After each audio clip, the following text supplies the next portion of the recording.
right, we're live. Welcome to the Unspoken Truth. I'm your host, Rob Rice. We're live every day here in Sydney at 5:40. It's usually we're a little bit late today. Sorry, folks.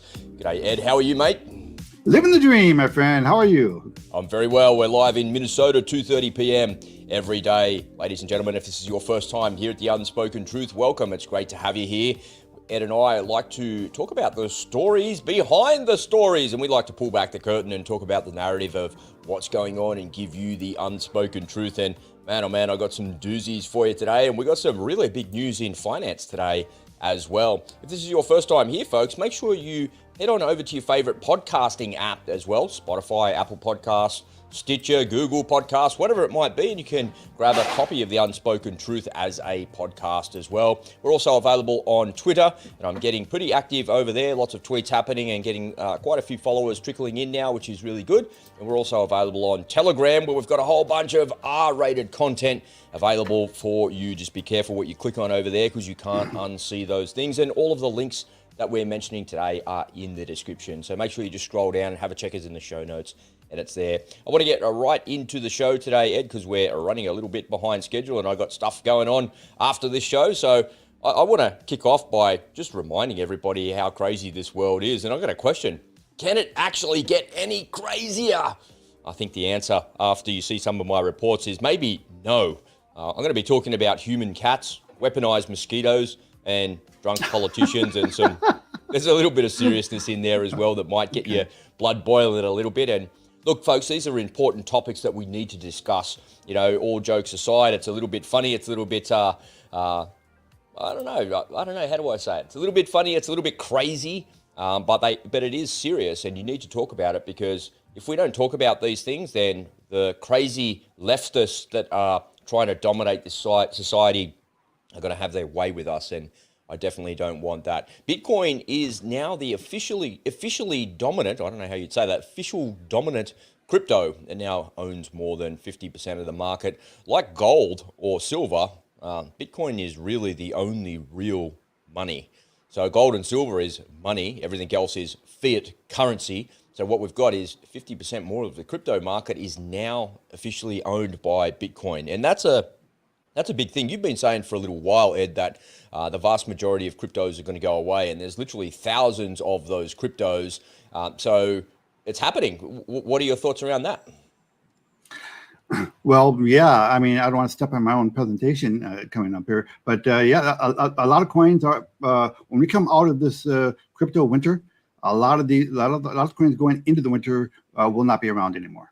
They won't be back, hey? No, they won't be back. And a lot of people are trying to be really clever and buying that, obscure coin that they know it's going to come back. And when it comes back, it's going to come back huge. But Jesus coin is a fairly new coin, right? It's only been around really for a month. I mean, I don't want to get into Jesus coin. We can talk about that if you want, but I didn't think I'm in Jesus coin. It's the first crypto I bought in a year. And if you want, I did do a video about that on the Hey Ed YouTube channel. So if you guys want to check it out, go over there. But I don't think we want to spend our show talking about that, do you? No.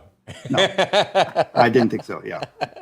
But I do like to know what you're into, right? So you're into the gold and silver, into the trading stuff, and you're into a little bit of crypto here and there as well. And you've got a bit of diversity going on. And I think, to your point, you've just got a bunch of really simple rules that you look after. Whatever you're tipping in, you're trying to get your seed capital back out straight away, let your winners run and cut your losses. It's really as simple as that. None of it is financial advice. It's all just very, very simple and very easy to understand as well.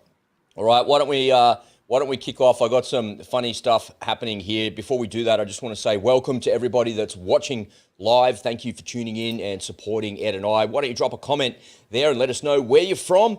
And if you've got some feedback on anything that we're discussing, please let us know as well. All right, I'm going to kick off with something a little bit humorous and a bit funny.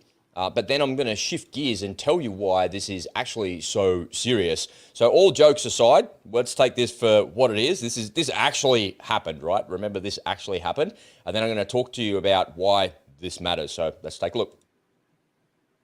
I learned something new today, everybody. It's perfectly acceptable to identify as a cat. You what? Don't you dare mock it, by the way, because I've decided that is now what I am, meow shell to you. But if you do indeed mock it, careful, because I wouldn't be surprised if it could be considered a hate crime.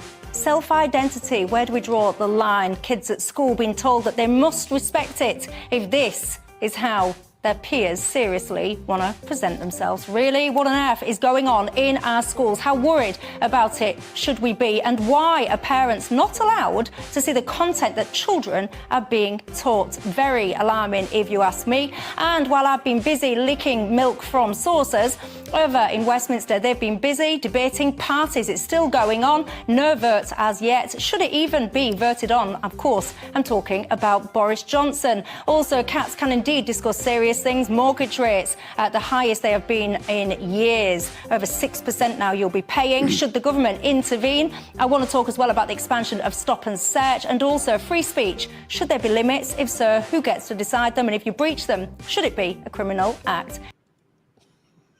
First of all, I just want to say I'm so relieved when she said the word milk. She said, "I'm so busy." The world is mad. Yeah.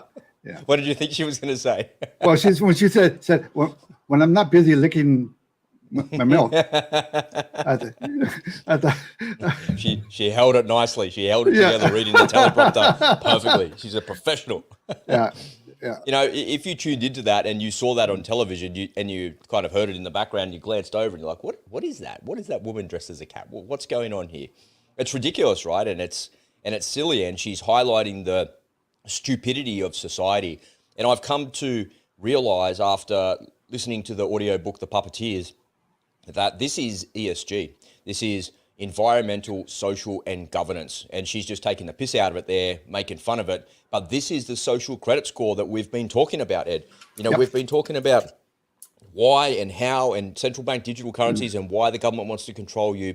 But the government's not controlling you. It's the companies that are controlling you, that are dictating diversity and inclusion and all of this bullshit that's going on out there. And she's just highlighting the ridiculousness of it there. So let me just throw to the next report, which kind of highlights exactly what she's talking about in relation to what's going on at schools. And so this goes for a couple of minutes, so just bear with it, but listen very closely to how agitated the teacher gets. So I don't know about you, Ed, but when my kids were little, I taught them to question everything. And as my daughter got bigger and we went through COVID, I taught her to question everything. I maintained the same thing to say, why would they want you to do that? Why are they asking you to do that? Why are they teaching you that at school? And she used to come home and ask me a whole series of questions. Why do I have to learn this? Why am I doing this? None of it's relevant. None of it is this.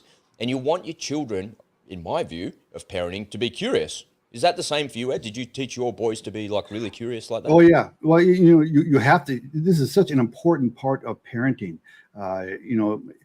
Because these days they're not going to learn it in school. How to think independently, critical thinking, right? That's not taught at school anymore. So it's got to be taught by the parent. Too many parents, though, do not take the time to teach their children at home. They pawn everything off on the school system to take care of everything. So the school system becomes, their parents in a lot of ways. So, yeah. And this is a deadly thing, right? Because you're, as a parent, competing with social media. You're competing with Snapchat. You're competing with Instagram and all TikTok and all the stuff that's out there. So when you speak to your kids, you better bloody well be saying something to them that's meaningful and that's helpful and that's useful to them. So I think that's really, really important. And when you listen carefully to the children in this video, you'll hear that they're actually really smart.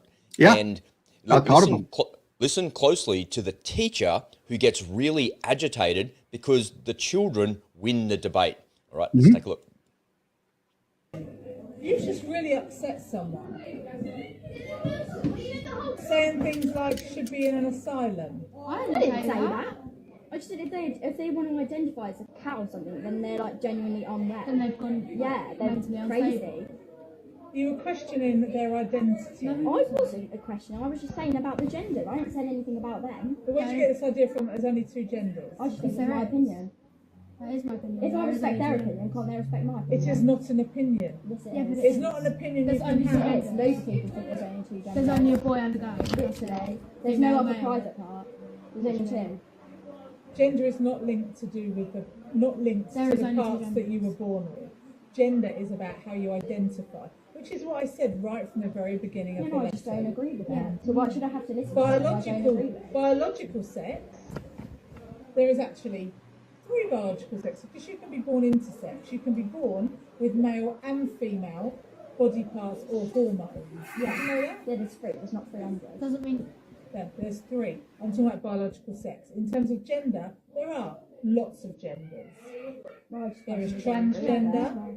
There is agender, people that don't believe they have a gender at all. Yeah, but you can't have that. You can't have that. It's not a law.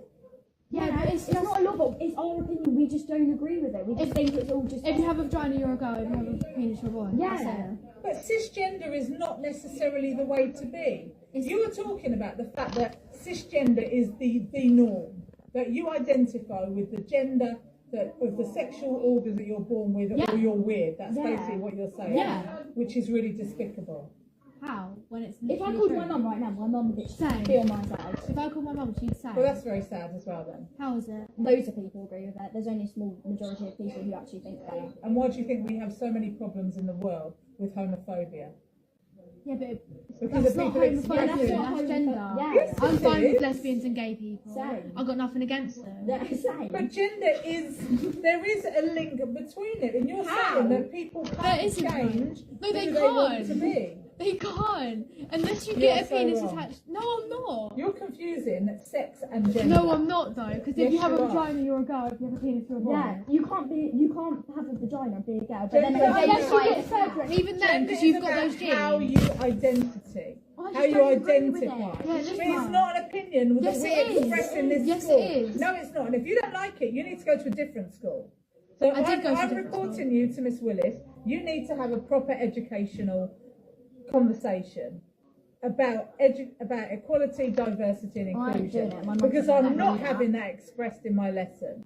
When I'm teaching you about you can be who you want to be, Everyone else how thinks you it. identify is up to So you. Everyone else thinks it. They just don't say it because then all this happens. Maybe because they're polite and maybe they're sensitive. I haven't said anything in all of the lessons I've been in. It's just because they turned around and started saying something. So I said, how can you identify as a cat when you're a girl? Well, Yeah. they're now writing a statement. I would imagine that you'll be asked to write a statement as well. We will. Yeah, we will. So there you go, Ed. Like, I mean, that's what's going on in schools. That's what that woman who dressed as a cat, the news anchor, she's mucking around saying, Yeah. do you know what they're teaching your kids at school? Well, this is a British school, and she's a British news anchor, and Yep. you're not allowed to know. You know what? I don't know about you, man. I'm not a proponent of violence, but if somebody was teaching my children that, they'd get a punch in the mouth. And, you know, if you're teaching my teenage daughter or my teenage son about sex, and it's not anything to do with the curriculum, and I don't understand how that is in the curriculum, other than to say it's part of the social credit score, because she said it clearly there for us. She said equity, diversity, and inclusion. She said that. You know, I'm teaching you a lesson about equity, diversity, and inclusion. And so, okay, cool. You're teaching me about that, but why are you teaching me something related to sex? What has that got to do with inclusion, equity, and diversity? It's got nothing to do with sex. We could have that conversation on about 50 different levels. Why are you always focusing in on sexualizing my children? Why are you doing that? If I found out that there was a teacher at my school where my kids went teaching that, I would immediately withdraw my children from that school, and I would go on social media. I would take 1,000 photos of that person and say, this person is a minor attracted person socializing young pre-teens about sex. Who is that? Who has the right to do that to your children? It is absolutely abhorrent, man. And I'll die on this hill to protect the children, man. I'll die on this hill. I don't care what anybody says, because you'll never get a job in corporate Australia ever again, Rob, because you don't believe in equity, diversity. Good. I never ever want to work in corporate Australia again if that's actually the case. I never ever want to work in a workplace where there's people promoting that vile, disgusting, horrible stuff to children. Sure, you and me can have a conversation. We're grown adults. We can talk about whatever we want. We can agree to disagree, or I can punch you in the mouth, or you can punch me in the mouth. I don't care. Whatever, I'm an adult. But to do that to a child, and then to say to that child that they have to go to another school because they don't agree with the teacher's policy, Man, oh man, we are slipping into a socialist, communist, dystopian future, man. Well, listen, you don't agree with any of this stuff because you are obviously a white supremacist. So you're. There it is, man. I'm going to end up in jail. I mean, that's their answer to everything, right? They can't win an argument, so they go right to racist. She couldn't win the homophobic. argument against two children, so she's threatening to eject them from the school because she couldn't win the argument. That is how unbelievably stupid these people are. That's right. I'm so glad that this was recorded. I wonder who recorded it. One of the kids did. Yeah, and it was very well recorded. We could hear everything. It was very well done. Yeah, I'm so proud of those kids. Unfortunately, those kind of kids, I think, are in the minority because teachers are traditionally thought as authoritative figures, right? They're people that you should be looking up to. You would assume, well, this person has had an education and they went through the process of getting a teaching degree, and this is what they're spitting out from their programs, their educational programs. Listen, this is the reason why they can get away with all this crap with our kids so overtly now, because they spent generations laying the groundwork. These leftists have been in the school system indoctrinating children for generations. So we have now people who are graduates of those indoctrination camps having their own children and sending them to school. And so it has become the norm of being able to mold minds. And so in one way, you got to give the leftists credits because it's paying off for them. All those decades of insidious indoctrination is paying off for them now. And we're seeing that, and we're seeing the results of that in society in general. The moral compass of the West has been so degraded. Say what you want about Putin, but his criticisms about the West are right. Now I don't think homosexuality should be illegal. Okay.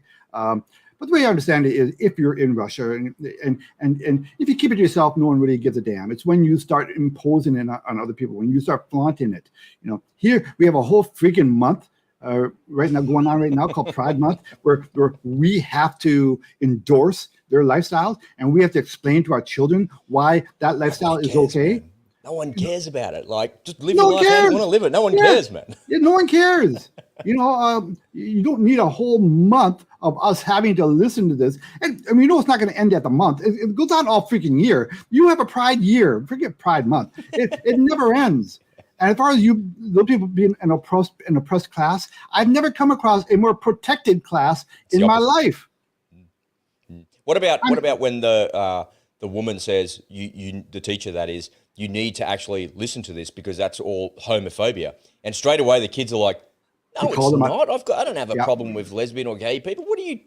Got nothing to do with that. Smart kids. But arguments are so weak and they're so flimsy that they're destroyed by like 12 and 13-year-old children, and that just kind of shows me how dumb people on the left are. And like I said, I'll die on this hill protecting children, man, because it shouldn't be taught in schools. There shouldn't be drag queens reading stories. There shouldn't be any of that stuff. Homophobe. Yeah, white supremacists. You're going to be locked up. I'm with you, man. This is the job of and this is why, frankly, you need masculinity. You need guys who are going to protect their families. You need, and that goes for women too. From the masculinity, I didn't mean that just for men. This is a masculine feature, right? You being willing to stand up and protect your children. That's exactly right. But for whatever reason, these teachers think that it's okay to indoctrinate children into some sexual fantasy. Equity, diversity, and inclusion. I promise you that equity, diversity, and inclusion. If I go into any workplace in any country on planet Earth, we're not going to be talking about sex. We're just not. We're going to be talking about, are you getting a fair go in the job? Are you able to progress your career? Are you getting enough? Are you getting too much work? Are you being included in the team? Corporate Australia, in my experience, uses the equity, diversity, and inclusion, all of that bullshit. They use that to further the workplace and make the workplace more inclusive and make it better.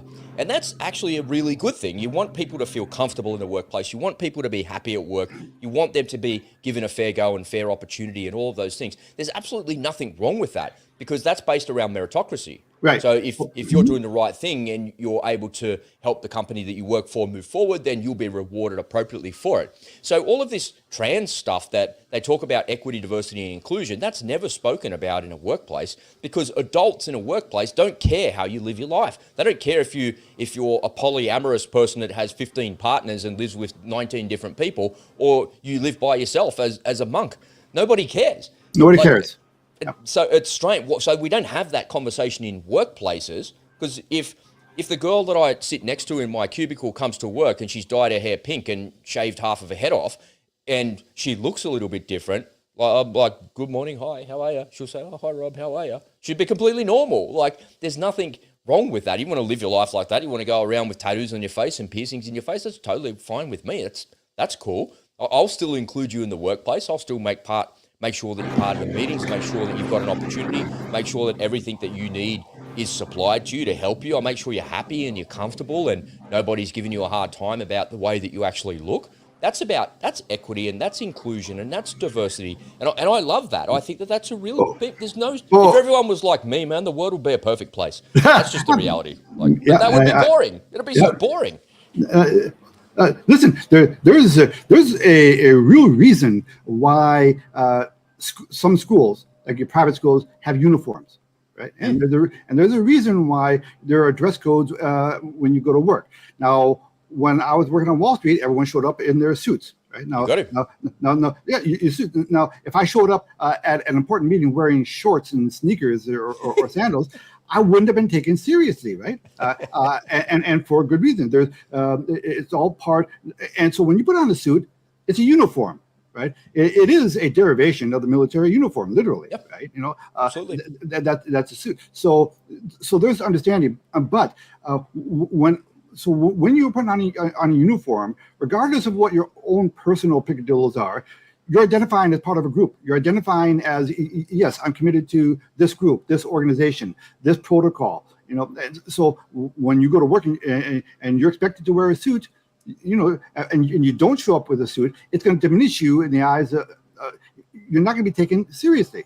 Okay, so, and same thing with school. School uniform, people say, oh, yeah, kids don't get a chance to express their individuality when they wear suits because they all wear the same. Well, what it's telling you is it's eliminating. It's those people who put on the weird face, whatever, the piercings and whatever. And when I see a teenager wearing tattoos, that's a kid who's struggling with self-identity. That's a kid who didn't get hugged as a child because he's screaming, look at me. Look at me.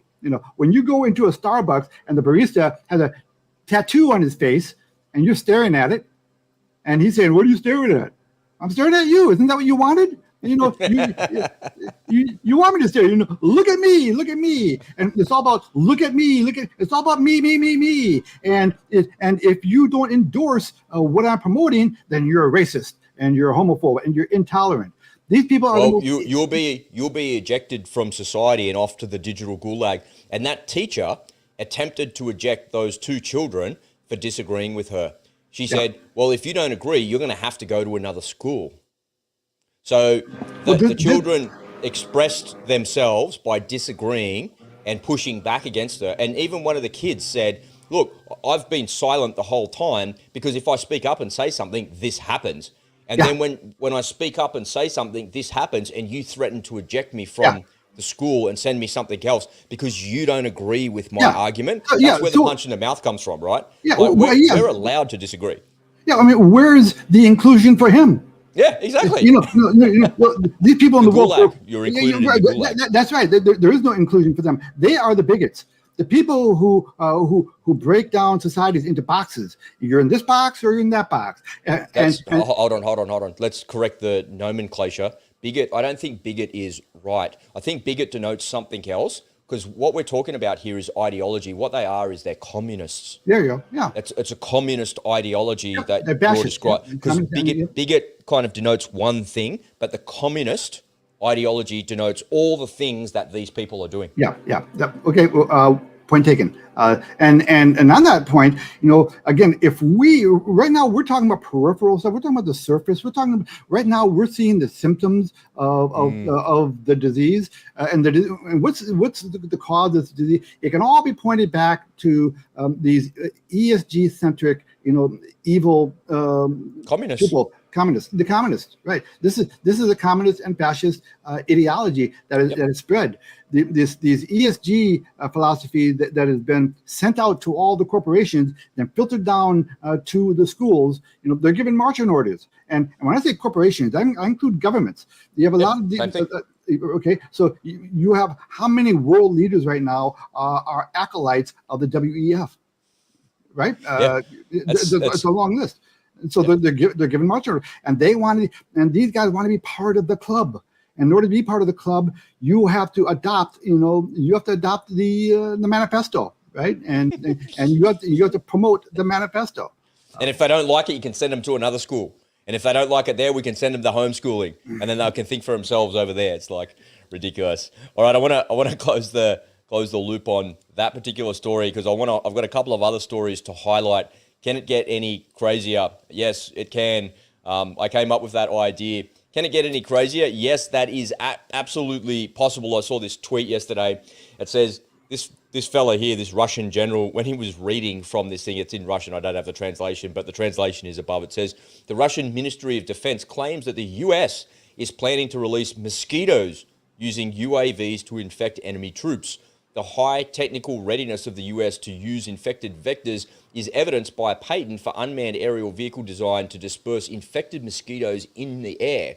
In accordance with the description, the drone must deliver a container with insects to a given area and release them. When bitten, mosquitoes can infect military personnel with a dangerous infection such as malaria, Lieutenant General Ihor Krahovor said. And I look at that and I think, that is crazy. Then I think back to what we were talking about yesterday with Unit 731 in Manchuria, where the Japanese were trying to recreate plague by actually doing that. I don't know if you've seen the video going around of Bill Gates's mosquito factories in South America, where they're trying to genetically engineer Zika, and what they're trying to do is get rid of all of the, I think from memory, it's all of the female mosquitoes. So there's only male mosquitoes and they can't mate anymore and the population just dies out. Yep. That's a real thing. I mean, in Florida has a big program that's been going on for years doing exactly that. A mosquito, control program. Sure, that's not a stretch at all. That seems. I'd be surprised if they weren't planning those. I saw that tweet yesterday, man, and I'm like, the title of it, "Can it get any crazier?" And I thought, how can it get any crazier? How can it?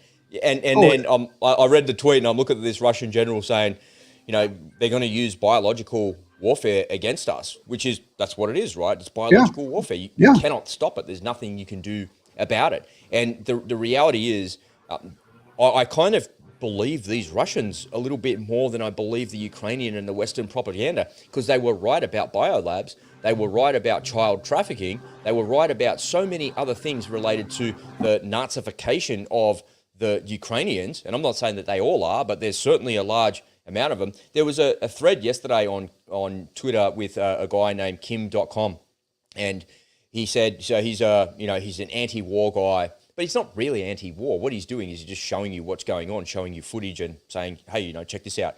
But he said, reply to this thread with as much video footage and photos as you can of Ukrainian Nazis in the military. And I moused over it with my finger, and I was like, should I click that? And I went click, and I went, oh my God, I went all the way down the rabbit. I was like a slippery dip, like, and I scrolled and I scrolled and I scrolled. There's literally like hundreds and hundreds of, what's happening? There's literally hundreds and hundreds of videos and photos of Ukrainian soldiers holding up the Ukrainian flag, and it's got a swastika in the middle of it.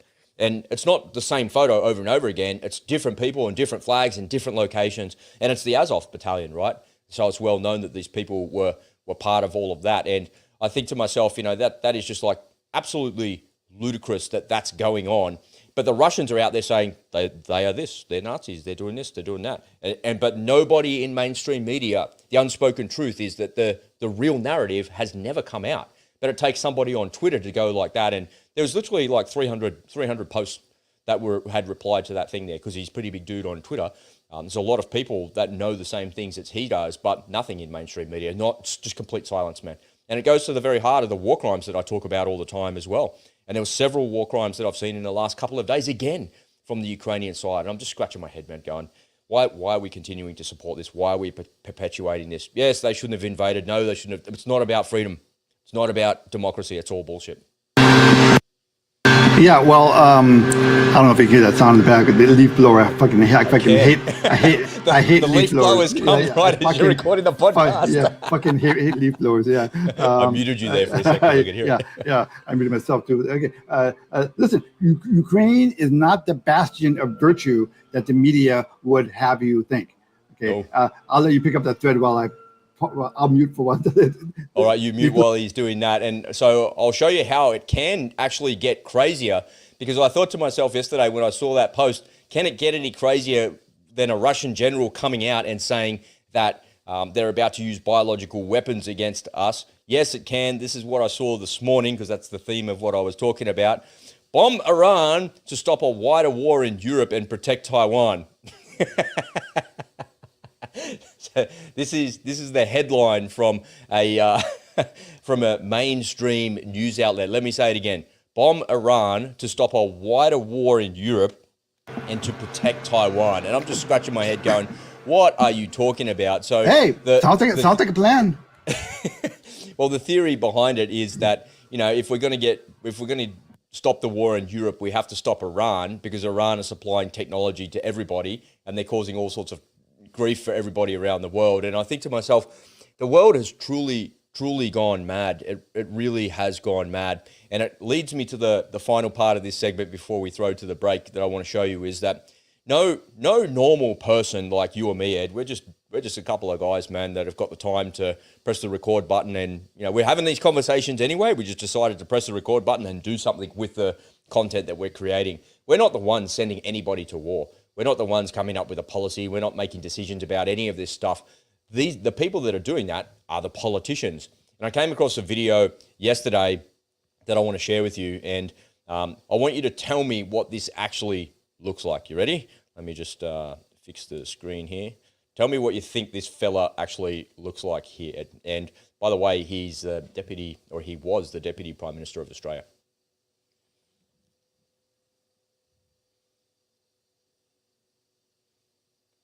What does that look like to you, mate? I'll just play it. Yeah, I mean, who am I looking at? I'm looking at the guy who's sitting? No, the guy's walking down the stairs. Oh.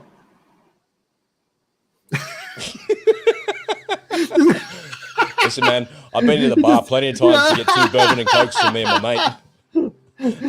What do you reckon? Do you reckon he looks like he's pissed? You know, that looks like he's navigating those stairs. Yeah. They're pretty shallow. That last step is the big one. Yeah. Is he pissed or no? I can't decide. Did they have a pub in the basement? I don't know. That's the parliament. That's the chamber, for heaven's sake. It's the House of Representatives. And the guy comes in blind drunk. Is he carrying a drink? Is that what he's? He's got 2 bourbon and cokes in his hand, man. These are the people sending you to war. These are the people like using biological mosquitoes against the Russians, supporting war crimes, and the Nazi Azov battalion in Ukraine. I'm like, man, the world can get crazier, and it's going to continue to get crazy. We would probably be better off if they were all drunk. You know, we should Might probably be more fun. Yeah, we should probably install a bar inside of the debate room, so they get less done. Look, the less these politicians get done, the better. You know, whenever I hear people complaining, oh, well, this Congress didn't get anything accomplished this quarter, and then I'm like, good. I want my government to be as least productive as possible, because nothing good comes from what they do. Yeah, it's terrible, isn't it? All right, let's take a little break and shift gears. Ladies and gentlemen, today's show is brought to you by you. In this crazy, uncertain world, we all need a way to protect and insulate ourselves from the outside forces that we simply cannot control. I'm a news junkie, and after a lifetime of constantly immersing myself in the darkness and the despair that engulfs the world, the path to shield myself and my family has become crystal clear. I want to invite you to come and join me in the Unspoken Truth community, where I'll show you how I protect my family from this crazy world. You'll get access to 3 masterclasses worth over $1,000, as well as our live events, training, and community of truthers just like you. Come on over to the unspokentruth.com.au and join us for just 50 cents a day. What are you waiting for? Get started now at the unspokentruth.com.au. All right, Bitcoin is now the dominant crypto in the market. What have you got for us, Ed? Yeah, okay, so I think my report says it all. Then we'll move it to discussion. And I'd like to get through this kind of quickly because there's another topic I do want to talk to you about that's not on the agenda. So let's get to it. Let's do it. Okay, so some significant news in the crypto space. Bitcoin is now officially dominant. So what do I mean by that?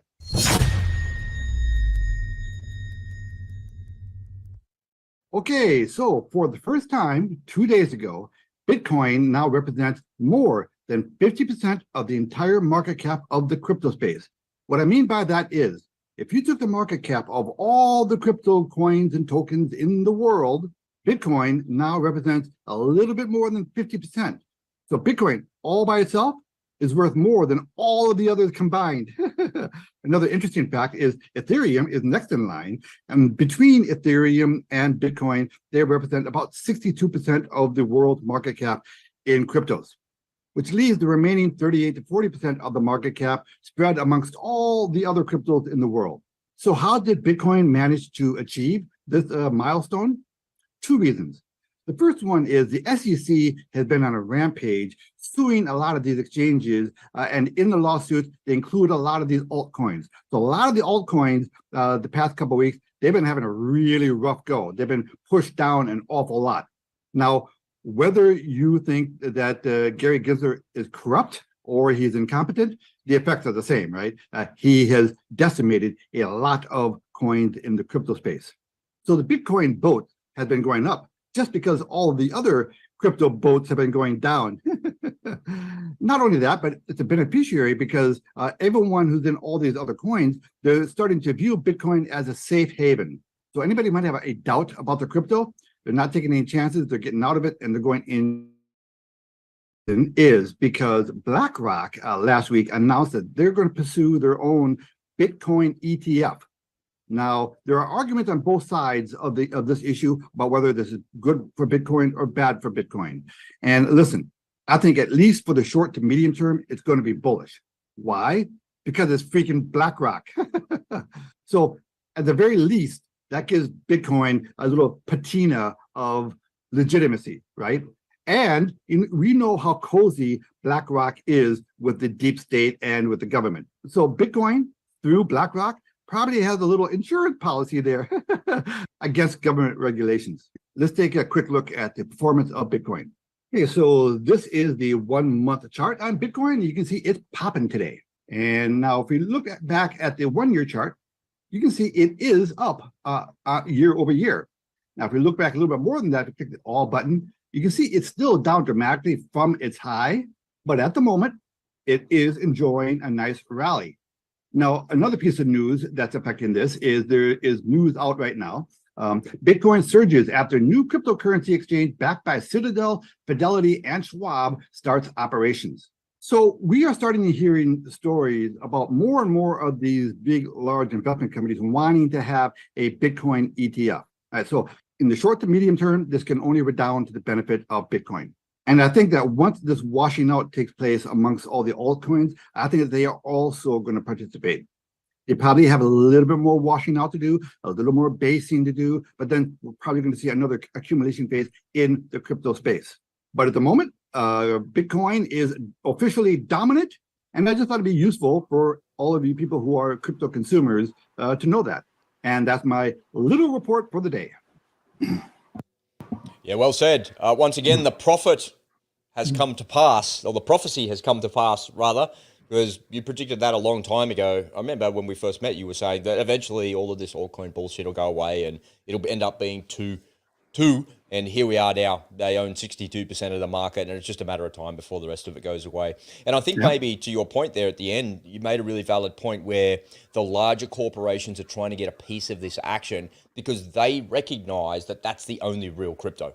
The rest of it is just garbage. Yeah, well, Bitcoin is literally and technically the only cryptocurrency. Everything else, I mean, look, it's a misnomer, right? First of all, cryptocurrency, it's not a currency, it's an asset class. Okay, that's the first misnomer. And also, there are definitions related to cryptocurrencies, and Bitcoin is the only one that fits the actual definition.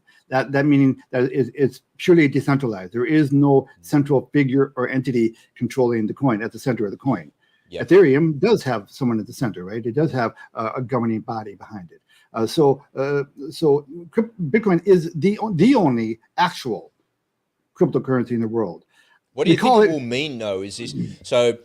Fast forward with me 2 years into the future. What happens when all of those other cryptos eventually die on the vine, which is really the way you describe what's happening? So they die on the vine. Bitcoin becomes more dominant because the money comes out of those other coins and comes back into Ethereum or to Bitcoin, or it leaves the crypto market altogether.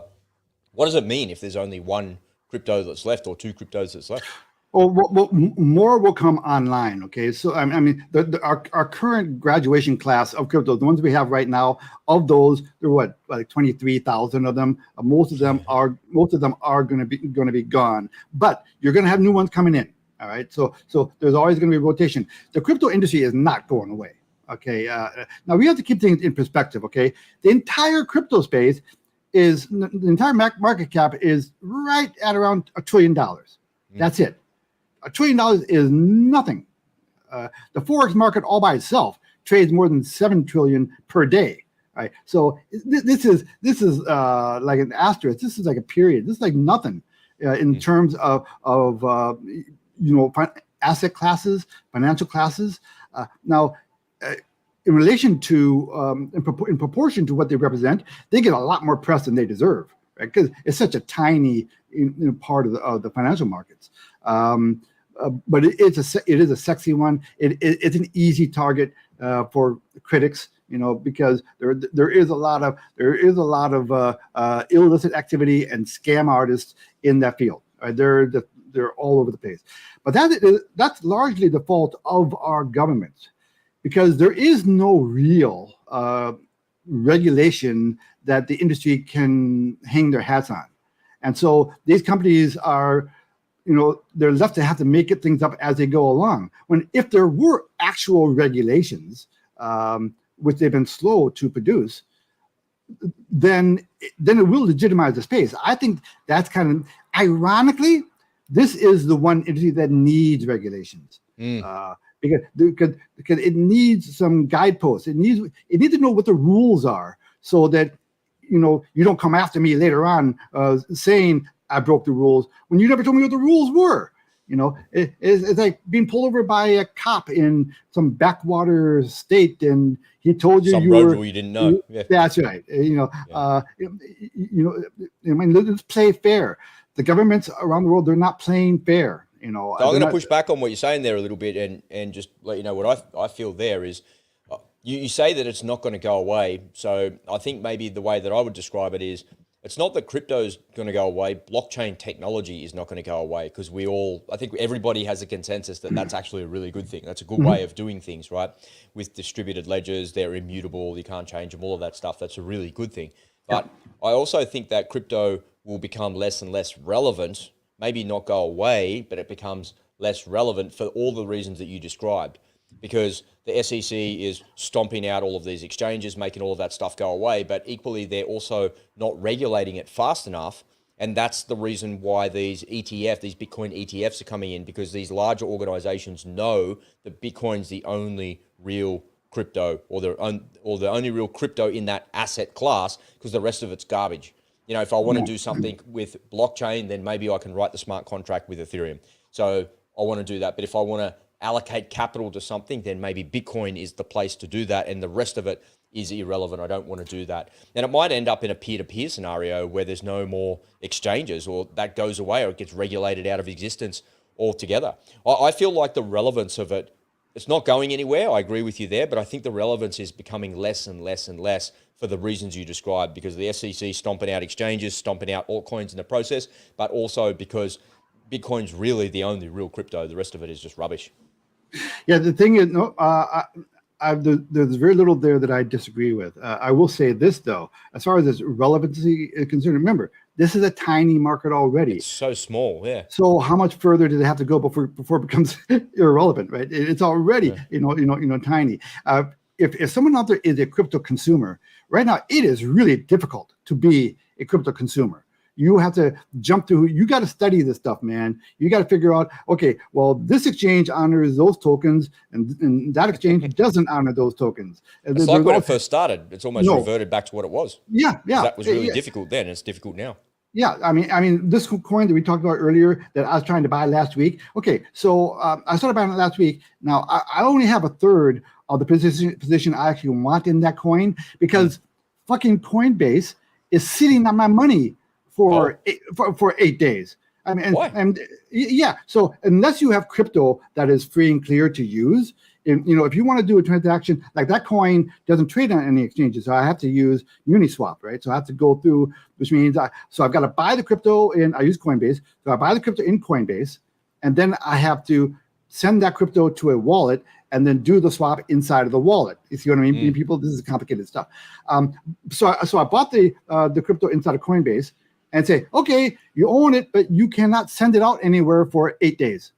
Why? Why are they stopping you from using your own money? Exactly. That's what, and it's criminal. This is, but again, there aren't any rules. They can make Wait up till whatever. They stop you buying steak with you. They can make up whatever rules they want at the moment, because there is no standardization in the industry.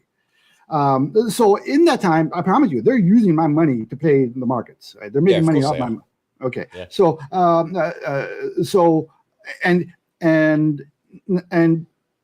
all exchanges do the same thing now, right? Because they all know what the other guy is doing. So oh, hey, he's sitting on it for a week. Yeah, we should try sitting on money for a week to lock it up. So I mean, now today is actually the day when the rest of the money is supposed to free it up. So I'm hoping, but it's been. Now the coin I'm in is the kind of coin that could, if it wants to run, could have a massive run. So I'm thinking, fuck, what if it? Look at your FOMO.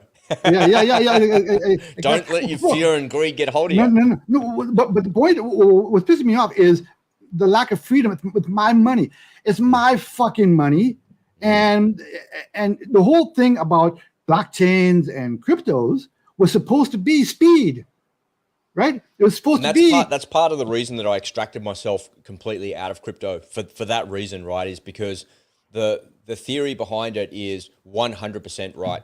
The idea is that it's anonymous, you can't change it, there's a consensus. All of the things that blockchain is and that crypto is, I agree with. But in reality and in practice, what you're experiencing is how it actually goes in the real world. And that's why I got out of it, because I was an evangelist for it. This is going to save us all. This is going to be the real world. But I was wrong, and I was wrong to think that mainstream people would, take the time to learn how to do something that you're trying to do to create an opportunity for themselves, which is really what you're doing. You're creating an opportunity. And the reason that mainstream people won't do that, and the man in the street wouldn't know how to use Uniswap or swap Tether for something else in his wallet, then swap it back out and then do it all again, is because it's just lazy, man. They're too lazy to do that. It's like, why would I want to do that when I could just go to the bank and just get cash? But don't you realize that your cash is diminishing because of inflation? And your head's going to explode when you try and explain it all to them. And they're just like, no, I'm good, man. I'm just going to tap my phone, or I just tap my card. I'm good. I don't want to do any of that. I do want to make one important point here, though. Now, listen, for the last year and a half, there has been no bigger crypto bear than me. I was predicting the crypto winter before. You're the same as me. You got off it completely. Yeah. Oh yeah. I swore it off. And now I predicted the Bitcoin sell-off before it actually, when the topic put in, I put in, and boy, you wouldn't believe how much grief I got for predicting it. But I was right, and I predicted a crypto winter that's going to be around for at least a couple of years. That was a year. And again, I got so much grief from people over making that prediction. Here we are a year and a half It's just later. a chart, man. I don't know why everyone's so upset about a chart. I'm just telling you what I see in the charts. And opinion on the crypto space, right? But my point was, the important point was, the reason why I think the crypto space is not going to go away is because of the people out there in this world and people like you and me who are freedom seekers and we believe in our personal sovereignty. When we are seeking ways to exit the matrix. Right now, the crypto space is going to be an invaluable tool for achieving that until something else comes along that's invented. Right now, the cryptos is outside of gold and silver, which you and I both love. That's preeminent. Outside of gold and silver, the single best way we have of extracting ourselves from the matrix are cryptos. But not all cryptos are created equally, right? You can't. This does take a little studying. If you want to delve into these waters, join a good crypto community that you like and start learning this stuff and be discerning and really look out for the next big crypto ecosystem that's going to change the world. I don't know how many of those I've seen in the past 3 years. The metaverse. Oh my God. That space, there's still a lot of potential there. But another thing to keep in mind is that the entire crypto space is really only about 4 years old. Yeah, it's okay. When you look at it in its totality, in its current form, is the way you describe that. I remember when Bitcoin first had its rally, I got into it then. It was probably 5 or 6 years ago now. And it was before I got into podcasting. I was like, what is this thing? What's this all about? Look at this. Because I know about trading and I was trading a little bit. I understand charts and all of those things. And that's when I got in, made a little bit, lost a lot. I was trying to catch a falling knife on the way out. Luckily, I didn't lose my shirt in the process. But and then the crypto winter happened and I exited. And then when the rally began again 2 years later, that's when I got back on board and I did okay out of it. But yeah, man, it's not something that really I want to give any more attention to myself. Yeah. The other thing is here in Australia with Binance, if I want to cash out via Binance, I just can't do it anymore. Yep. So just makes it really, really hard. So I just couldn't be bothered with it anymore either. Then all of the charlatans that are in there selling stuff, it's very frustrating. Well, that's why, we have developed very specific rules about how to be a crypto consumer. The number one being you never hold any assets on any exchange, right? That's the number one rule. Okay. For obvious reasons. Well, now they're obvious, but I was making the recommendation before these exchanges were going out of business. Well, you're holding your assets on the exchange, whether you like it or not. Like Coinbase. No, I use wallets. I got them. Coinbase, you put your money in there and they're holding your asset there. Oh yeah. Now, right. Correct. So for this 1 week, 8 or 9 day window, they got me by the short hairs. And trust me, there are things going on. I do not trust Coinbase at all. Okay. And that's one of the biggest companies in relation to crypto in the world. And so is FTX. Yeah. It doesn't matter. It doesn't matter how big money laundering organization. I don't trust any exchange. I don't care how big it is, how much you like it. I don't trust it. And it's at risk. It's at risk not just for its own internal issues, because of outside forces. You can't trust exchanges. Look, FTX is probably going to turn out to have been a CIA operation. Look, I don't trust any exchanges are for exchanging. They're not for holding. That's it. Anyways, but we developed some rules because of the nature of the crypto space. But having said, so I don't know. Look, we've gotten way farther into the topic than I intended to go. I expected this to be a real short. Hey, Bitcoin is the. We waded into those waters. Was there something else that you wanted to cover there, Ed? Well, not this. I wanted to cover a different topic. So little 180-degree turn here, guys. All right, so sharp right turn. All right, so this week we've seen a lot of activity here in America of troop movements in the cities. We've seen, and of course, I'm sure they're going to say they're training exercises, and it's the usual PR pitch, right? But I know that here I saw like a squadron of those cargo helicopters or personnel helicopters go over, and I've seen YouTube videos of these big operations going on in cities, military operations going on. That's not normal where you That's are. not normal. No. Not in cities. Normally they're out, in the field somewhere doing, but they're so now. Of course, ostensibly they're calling them training exercises. Well, this is the first time I've seen or heard of training exercises in cities. So I'm wondering if we're gearing up for that big cyber attack that we've been talking about, or a big Taiwan invasion. I think an invasion of Taiwan I think it's coming. And if anybody out there, if you've been thinking about getting a new cell phone, you better do it fast, because you're going to see a semiconductor chips war real soon. That phone you got in your pocket, that's the last one you've got. That's right. We're going back to one of these ones in the landline. Hello. Yeah. I mean, a really good barter item might be go out and get a spare cell phone and stick it in your drawer. That might be a really good barter item. If that Or the would happen. landline phone, that you can plug in. Yeah. If we had to revert to those, because the landline's still in your house or it's still in your apartment, but it's just not plugged in. Oh, I still have a dial phone, a rotary phone. You do? It's in storage, but I still got it. Oh, you still got one? Yeah. So what do you think's going on? I could put my tinfoil hat on and share with you what I've seen as well. I've seen a lot of that. I saw some earlier today where there was a whole lot of trucks with Bradleys and tanks, and they're moving them somewhere. But you see this random footage where somebody's got their phone out and they go, "Oh, look, large military movements." Who knows what they are? Who knows if they're moving them out of storage to an exercise, or they're taking them to a range to blow them up, or they're actually doing something legitimate with it. It's very, very hard to say. There are a lot of people out there saying that there's 17 cities in the United States. I don't have a list in front of me, but I saw it yesterday.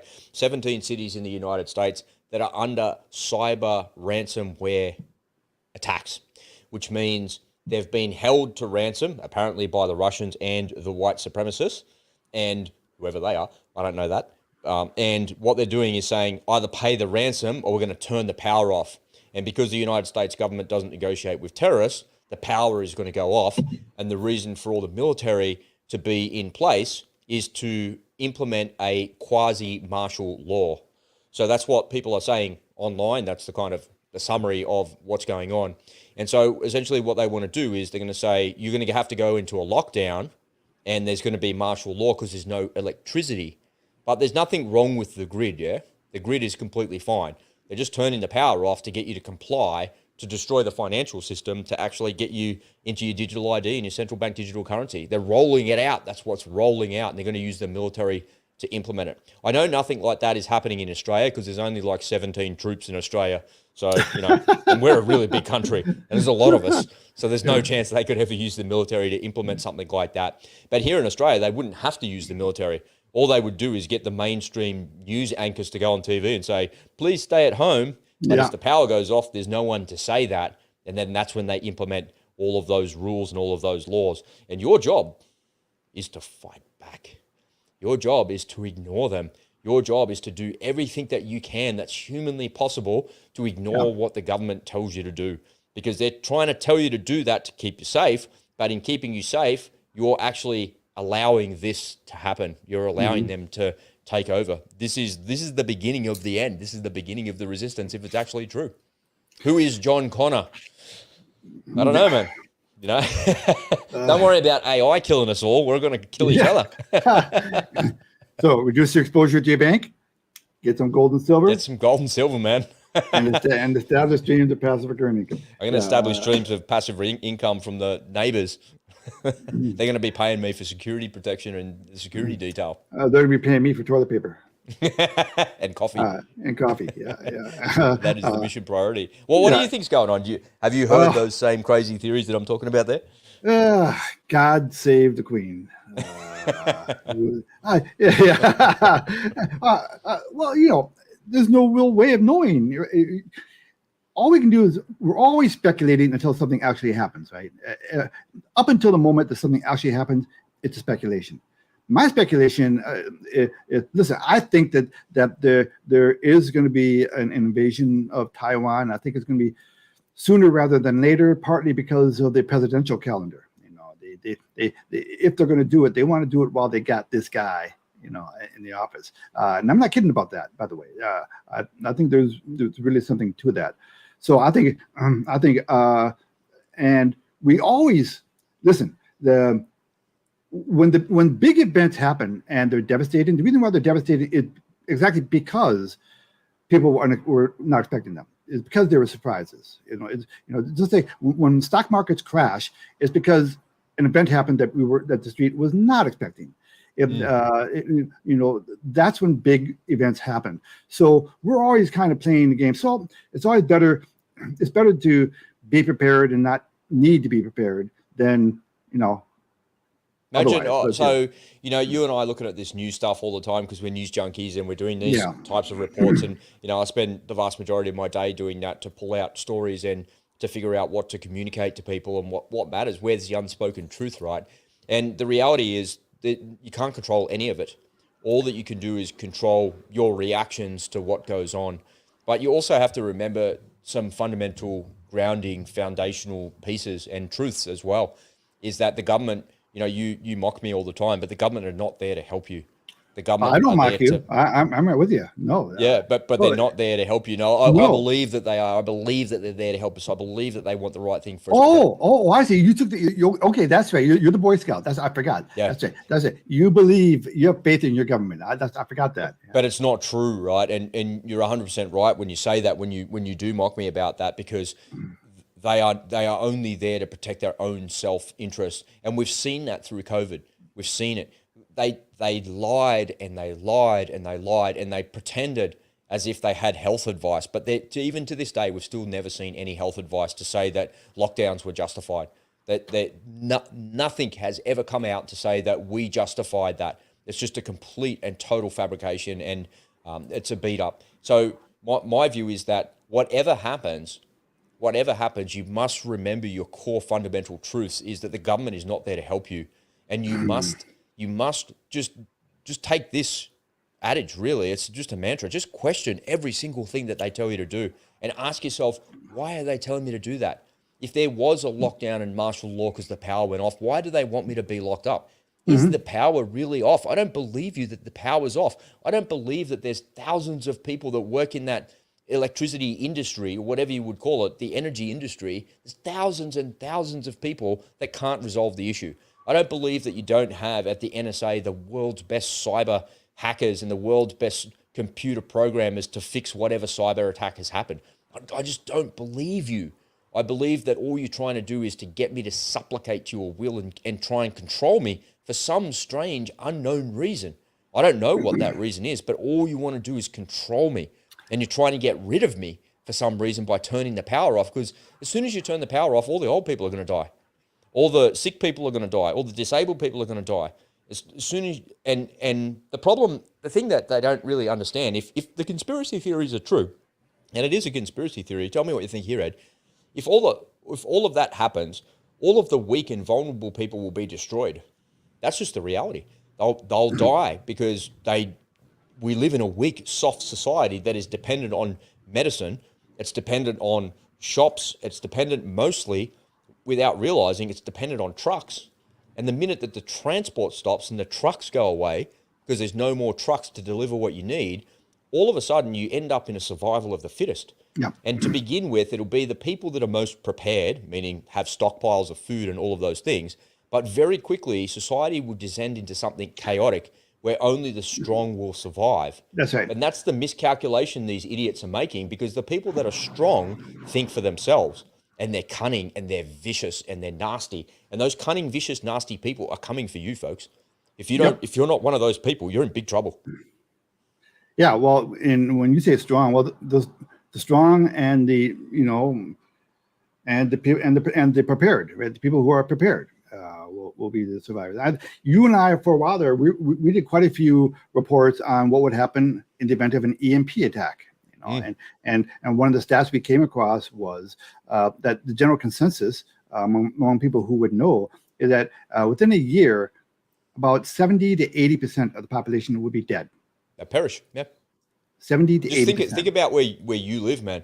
It's summertime there for you now. But if the power went off now and it went off in perpetuity for the next, say, 6 months, and it was only intermittent, how many people would perish because of the cold there where you live? That's right. That's right. Just- No, winters here, as you know, are brutal. Yeah, it's hostile. Man. I mean, at the moment, I'm sweating bullets and I'm loving it because I know that this will last for about 4 hours and then I'm back to freezing my ass off for the rest of the year. You know, so for me, it's just like a sauna. Why not save me a trip to the. Okay, so it's all about preparation, right?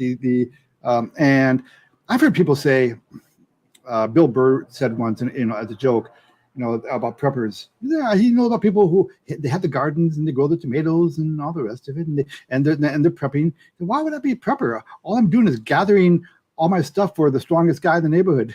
That's exactly right. That's it. 'Cause I'm coming for you. So what are they going to do? They're going to turn me upside down and shake me for the gold doubloons out of my pockets. I don't want that. I want your tomatoes. Yeah. So now I know, and you and I off camera, we talked about our personal plans. I've got a bug in plan where I'll stay put. I'll just get prepped here and stay put as long as I can. But I haven't gotten the gun yet. That's the one thing in my prep to-do list that I haven't gotten around to doing yet.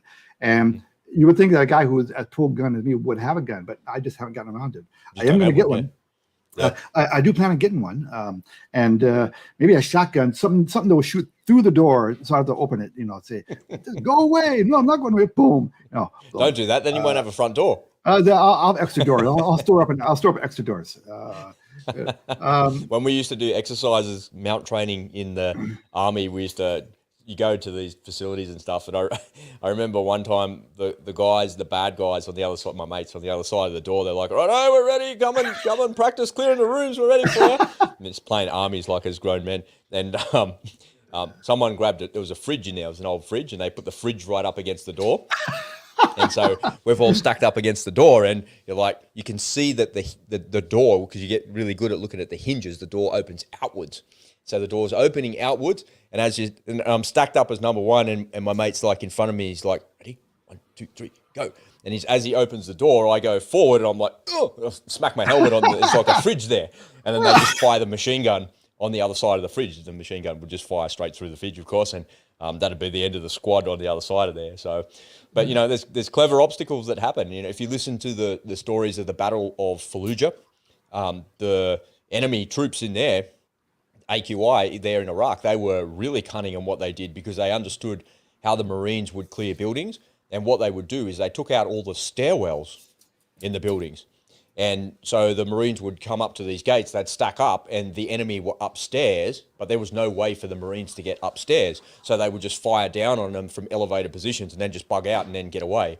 And very quickly, the Marines recognized that what they needed to do was to climb up onto the roofs of these houses and literally go from roof to roof and clear from the top down. But as they were doing that, the enemy could see them because they were silhouetted and whatnot. Talk about dangerous. That's the world that this could descend into. If you're not careful. Yeah, that's where it ends up if you're not ready.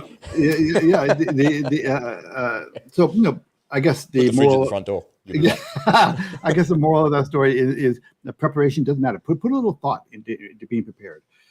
Have some spare water and have some spare food. Dry good foods, and have some spare things you might not think about. Toothpaste, toothbrushes, soap. Think of things that. Listen, if you load up on those things right now, those are actually, on top of it being good prepping items, they're good investments because with inflation the way it is, these things are not going to get cheaper anytime soon. That's true. And we have a worldwide drought going on right now. So the price of flour and bread, anything wheat related or anything with peanuts in it, they're going to go up in value quite a bit. The cost of meat. I mean, between the WEF trying to kill the cows and the cows dying from the heat and not having enough grain to eat, and the mRNA vaccinations that they and the mRNA, I mean, man, did we fucking dodge a bullet with that vaccine, didn't we? Oh, fuck. Didn't we? What? What? Yeah. Didn't we? Yeah. It's crazy. All right, we haven't had a prepping message on the show for a little while, but I'm glad that you raised that, and I'm glad that you brought that up. I want to finish the show with a graphic and saying that I'm a cat. You're not allowed to make fun of me. the world can get much, much crazier, and that was absolutely a whole lot of fun. Thank you so much, Ed. Have you got any closing remarks as we finish it off, mate? Just God save the Queen. God save the Queen. That's how we're going to end it. All right, mate. We'll see you tomorrow. Bye, everybody. Same bat time, same Bat channel. Bye for now.